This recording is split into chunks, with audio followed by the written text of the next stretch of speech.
अगर one election one nation का मकसद ये है कि रीजनल पार्टीज को खत्म किया जाए, इलेक्शन हो जाने दीजिए असेंबली के। हम देखते हैं ना बीजेपी को कितने सीट आते हैं। स्पीकर बीजेपी के थे, क्या एक्शन लिया उन्होंने? आज अगर ये इश्यू उठाया जा रहा है गवर्नमेंट के तरफ से, गवर्नमेंट बीजेपी का है, वो पहले तो ये बताए ना कि 2018 में स्पीकर उनका था, उन्होंने इसमें क्या कार्रवाई की, क्या कोशिश की उन्होंने उस वक्त अकबर लोन साहब के खिलाफ कोई कार्रवाई करने की?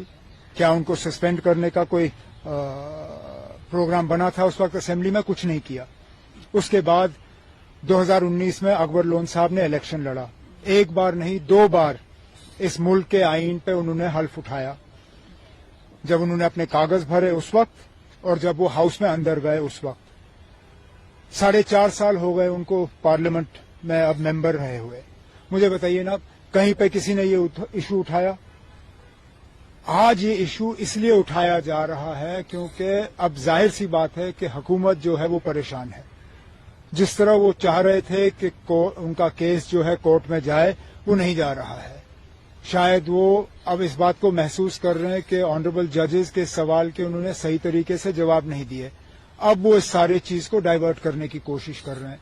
इसलिए ये मुद्दा जो है आज अखबारों के जरिए अदालत के सामने लाया गया। हमें कोई एतराज नहीं है। अकबर लोन साहब जो हैं वो जल्द से जल्द इस एफिडेविट को तैयार करके कल इसको सुप्रीम कोर्ट के सामने पेश करेंगे। I am not answerable, I am sorry, listen, I am not answerable for Hilal Akbar loan, nor is Hilal Akbar Loan a petitioner in this matter. He has no presence in the Supreme Court. Today it is simply about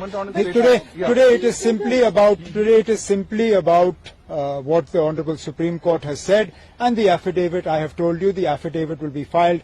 Beyond that, I have nothing to say about individual views. Individuals can have any views they like. This is a country in which individuals can have any views they like. As far as I am concerned, they are neither my views nor the views of the National Conference Party. गुजर बकरवाल का भी जिक्र आज किया गया है कि गुजर बकरवाल सरकार के फेवर में है, इस तरह की एक पिटीशन। आप कैसे तय कर सकते हो सुप्रीम कोर्ट के अंदर कि कौन हुकूमत के फेवर में है या नहीं है? इसको तय करने का एक ही तरीका है, आप लोगों को मौका दे दीजिए, इलेक्शन हो जाने दीजिए असेंबली के। हम देखते हैं ना बीजेपी को कितने सीट आते हैं, कितने वोट आते हैं गुजर बकरवाल से ना। सुप्रीम कोर्ट के सामने इलेक्शन का मुद्दा नहीं था। ये बार बार हमसे इलेक्शन के बारे में पूछा जाता है। हम सुप्रीम कोर्ट से इलेक्शन मांगने के लिए नहीं गए। हम सुप्रीम कोर्ट से 5 अगस्त 2019 को जो हुआ उसके लिए इंसाफ मांगने आए हैं। ये इलेक्शन, डेवलपमेंट, ये सब तो बाकी रियासतों में भी होता है। उमर साहब, गुलाम नबी आजाद को वन नेशन और वन इलेक्शन के लिए मेंबर नॉमिनेट किया गया है। Any comment on that?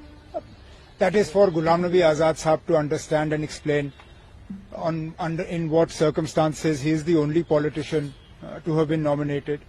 अब कैसे हुआ, क्यों हुआ, किस लिए हुआ, ये तो आजाद साहब ही कह सकते हैं। वन नेशन वन इलेक्शन पर एनसी का क्या रोल रहेगा? क्या आप लोग सपोर्ट करेंगे वन नेशन वन इलेक्शन होना चाहिए? क्योंकि जम्मू कश्मीर में हमेशा इलेक्शन को लेकर के आप लोग कहते हैं, अगर one nation one election bill आ जाता है तो बिल आने दीजिए, उस पर फिर बहस होगी ना। अभी तो फिलहाल कमेटी भी बनी नहीं है, कमेटी बनने दीजिए, उनको अपना काम करने दीजिए। लेकिन अगर वन इलेक्शन वन नेशन का मकसद ये है कि रीजनल पार्टीज को खत्म किया जाए, इनको जो है मिटा दिया जाए, तो फिर आप कैसे कह सकते हो ना कि नेशनल कॉन्फ्रेंस या कोई भी रीजनल पार्टी इसके सपोर्ट में होगी? अगर के मकसद यही है कि सिंप्लीफाई हो, प्रोसेस सिंप्लीफिकेशन की बात अगर है तो उसमें हमें कोई एतराज नहीं है।